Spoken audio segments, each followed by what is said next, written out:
కావచ్చు అనేది ఎప్పటి నుంచో చర్చనీయాంశంగానే ఉంది. తాజాగా ప్రముఖ నటి సయామి ఖేర్ తనకు కెరీర్ ఆరంభంలో ఎదురైన ఓ చేదు అనుభవాన్ని పంచుకున్నారు.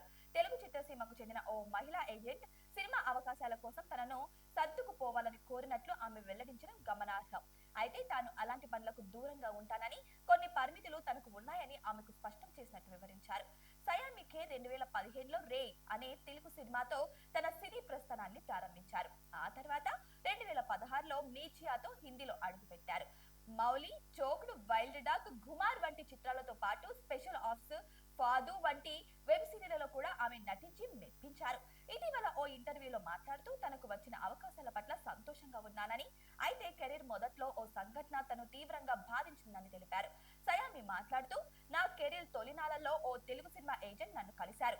సినిమా అవకాశాల కోసం కొన్ని విషయాలు సర్దుకుపోవాల్సి ఉంటుందని ఆమె నాతో అన్నారు. ఒక మహిళ అయ్యుండి మరో మహిళతో ఇలా మాట్లాడడం నన్ను ఆశ్చర్యానికి గురి చేసిందని వివరించారు. ఆ ఏజెంట్ మాటలకు తాను మొదట అర్థం కానట్లు నటించానని, కానీ ఆమె పదే పదే అదే విషయం ప్రస్తావించడంతో, క్షమించండి, మీరు నన్ను ఆ మార్గంలో వెళ్ళమని సూచిస్తున్నారని అనుకుంటున్నాను, కానీ నాకు కొన్ని పరిమితులున్నాయి, వాటిని నేను ఎప్పటికీ దాటను అని సున్నితంగా తిరస్కరించినట్లు సయామి తెలిపారు. తన సినీ జీవితంలో ఓ మహిళ నుంచి ఇలాంటి ప్రతిపాదన రావడం అదే మొదటిసారి, చివరిసారి అని కూడా ఆమె పేర్కొన్నారు. ఇటీవల కాలంలో సయామి ఖేర్ జాట్ అనే యాక్షన్ డ్రామాలో ఎస్ఐ పాత్రలో కనిపించారు. అంతకుముందు 2023లో ఘుమార్, 8 AM, మెట్రో చిత్రాల్లో ఆమె నటనకు ప్రశంసలు కూడా తగ్గాయి.